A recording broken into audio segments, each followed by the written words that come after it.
کچھ کرو یا اکیلے میں کچھ کرو، تم اللہ سے چھپ نہیں سکتے۔ اللہ آنکھوں کی خیانت کو جانتا ہے، اللہ آنکھ سے کیے ہوئے گناہوں کو جانتا ہے۔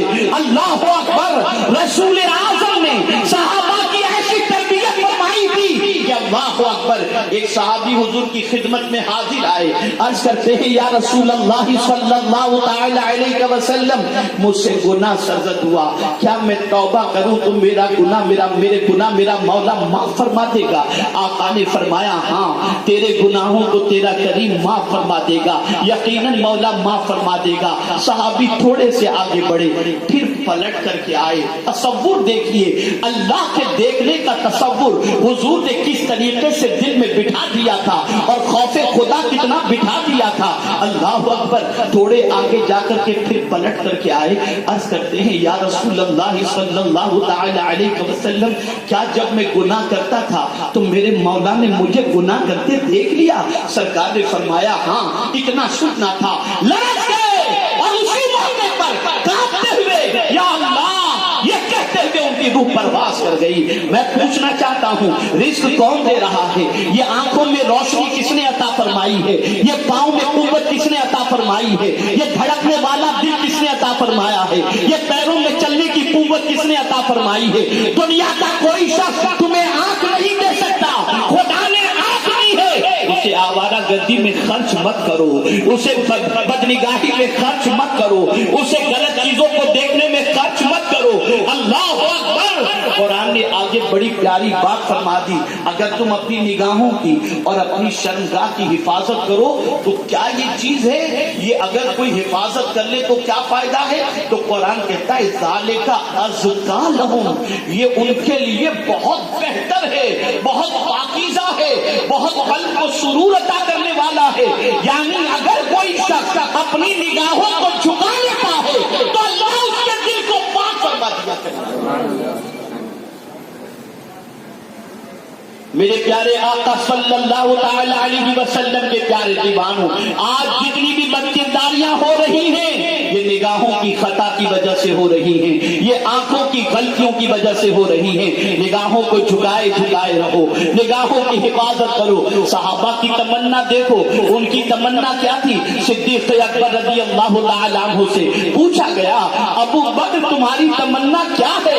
تو عرض کرتے ہیں النظر الی وجہ رسول اللہ، حضور کے چہرے کو دیکھنا یہ میری تمنا۔ بڑے اچھے انداز سے ہم کہتے ہیں میں سو جاؤں یا مصطفیٰ کہتے کہتے، کھلے عام صلی علی کہتے کہتے، یہ ہم کہتے ضرور ہیں، لیکن ہم اگر دیکھیں اپنی زندگی کا احتساب کریں، کون سی رات مسلمانوں کی اللہ ماشاء اللہ ایسی ہے جن راتوں کے اندر ان کے دامن پر گناہوں کے دھبے لگتے ہیں؟ ہر رات گناہ کے سلسلے میں کوئی نہ کوئی نئی دعوت لے کر کے آتی ہے اور دامن کو داغدار کر کے چلی جاتی ہے۔ آپ جانتے ہیں آج اگر حالات، آج اگر دنیا میں مسائل کے پہاڑ اور آج اگر مصیبتوں کے سیلاب کے ہم اگر دو چار ہیں تو اس میں ہمارے لیے ایک بڑا عظیم نسخہ ہے۔ ان مصیبتوں میں ہم اس نسخے پر عمل کریں تو ہمارا دین اور ہماری آخرت، ہماری دنیا اور ہماری آخرت دونوں سے کر جائے۔ جانتے ایک بزرگ تھے،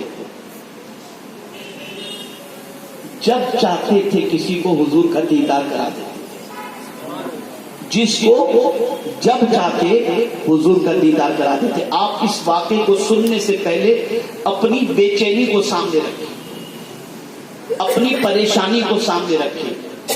آپ کو اگر کوئی بھی پریشانی اللہ نہ کرے ہو، لیکن اگر ہے تو اپنی پریشانی، چاہے منی کرائسس کا معاملہ ہو، چاہے قرض کا معاملہ ہو، چاہے اولاد کا معاملہ ہو، چاہے کوئی بھی معاملہ ہو، آپ اس معاملے کو سامنے رکھو اور پھر اس کے بعد یہ واقعات سنیں۔ ایک بزرگ تھے، وہ جب چاہتے تھے کسی کو حضور کا دیدار کرا دیتے۔ ان کی بیوی کی عمر 65 سال کی ہو گئی تھی۔ ایک دن بیوی نے اپنے شوہر سے کہا آپ سب کو حضور کا جلوہ دکھاتے ہو، آج تک مجھے حضور کا دیدار آپ نے نہیں کرایا۔ شوہر کو حیرت ہوئی، बीवी से फरमाया ताज्जुब है, अभी तक तुम्हें हुजूर का दीदार नहीं हुआ? कहा नहीं हुआ। अल्लाह अकबर। वो बुजुर्ग फरमाते एक काम करो, बीवी की उम्र 65 साल था, बीवी से कहते हैं जिस तरह से शादी की रात का जोड़ा पहनकर तुम आई थी ना, जाओ जाकर वो जोड़ा पहन लो। वो गई और शादी का जोड़ा पहन करके रूम में बैठ गई। बुजुर्ग अपने बड़े साले को बुलाते हैं और फरमाते देखो इस उम्र में तुम्हारी बहन कैसी मनसवत कर बैठी है। अब भाई साहब गए, जाकर अपनी बहन को देखा तो चलाल में आए, खूब डांटा, तुझे शर्म नहीं आती ये उम्र ये कपड़े पहनने की? वो रोने लगे, रोते रोते आंख लग गए, हुजूर का दीदार नसीब हो गया। सुबह हुई तो अपने शौहर से कहती हैं कि आपको हुजूर का दीदार कराना था तो सीधे सीधे करा देते, पहले कपड़े पहनवाए, फिर भाई को भिजवाया, डांट सुनवाई और उसके बाद फिर दीदार करवाया। और बात जाइए उनके जवाब पर। इरशाद फरमाते हैं दीदार हर किसी को नहीं होता, टूटे हुए दिल को हुजूर का दीदार। तो पहले मैंने तुम्हारे दिल के तोड़ने का इंतजाम किया ताकि तुम्हारा दिल टूटे और तुम्हारी तवज्जो मदीने के ताजदार की तरफ हो जाए।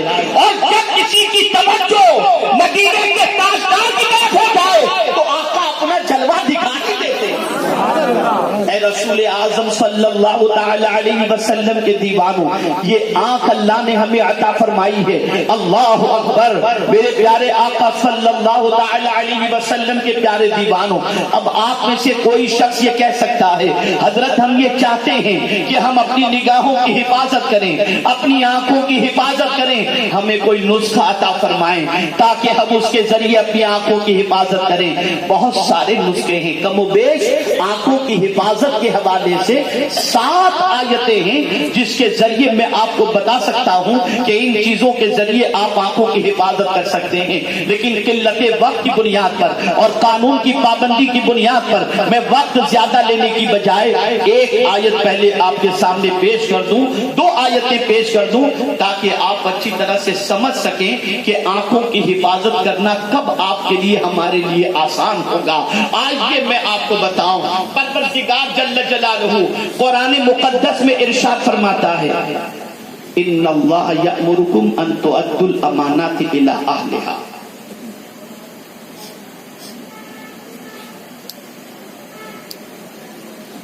ये आंखी से तो देखते हैं, अगर आंख की रोशनी मौजूद न हो, आदमी नाबीना हो, तब तो वो उसकी निगाह नहीं बहकेगी ना, नजर ही नहीं आता तो देखेगा क्या? जब आंखों में रोशनी होगी तब तो देखेगा। आंख से देख सकता होगा तभी तो वो गलत निगाह उठाएगा। तो अब आप देखिए कुरान कहता है इन्नल्लाह यअमुरुकुम अन तुअद्दुल अमानाति इला अहलिहा। बेशक अल्लाह तुमको हुक्म देता है अमानत जिसकी है उसके सुपुर्द कर दो। अमानत जिसकी है उसके सुपुर्द कर दो। आप सुने अल्लाह ने फरमाया इन्नल्लाह अश्तरा मिनल मुमिनीना अनफुसहुम व अमवालहुम बिअन्न लहुमुल जन्नह। बेशक अल्लाह ने मोमिनों के जान और माल को खरीद लिया जन्नत के बदले में। तो अब हमारी जान और हमारा माल ये हमारे पास जो है वो अल्लाह की अमानत के तौर पर, इसलिए कि अब हमारी मिल्कियत नहीं, अल्लाह ने तो खरीद लिया और इसके एवज में अल्लाह कल बरोज़े क़यामत हमें जन्नत अता फरमाएगा। तो अब मैं आपसे पूछता हूं, हुजूर मुईनुल मशाइख ने आपको 50,000 रुपए रखने के लिए दिए, तो अब आपकी जिम्मेदारी क्या है? अपनी तबीयत के मुताबिक उस 50,000 को खर्च करोगे या मुईनुल मशाइख जैसा कहेंगे वैसा खर्च करोगे? जवाब दें। उनकी अमानत को आपकी तबीयत के मुताबिक तो खर्च नहीं करेंगे, वो जैसा कहेंगे वैसा आपको खर्च करना पड़ेगा। वो कहेंगे 10,000 इसको दे दो, 5,000 इसको दे दो, 2,000 इसको दे दो, 1,000 इसको दे दो।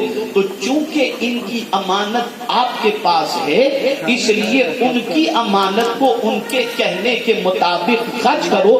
कुरान कहता है अल्लाह ने तुमको हुक्म दिया है कि जिसकी अमानत है उसके सुपुर्द कर दो। यानी अल्लाह ने तुम्हें आंखें अता फरमाई हैं, ये आंखें अल्लाह की अमानत है, अब اسے ویسے ہی خرچ کرو جیسا خرچ کرنے کا اس نے تمہیں حکم عطا فرمایا.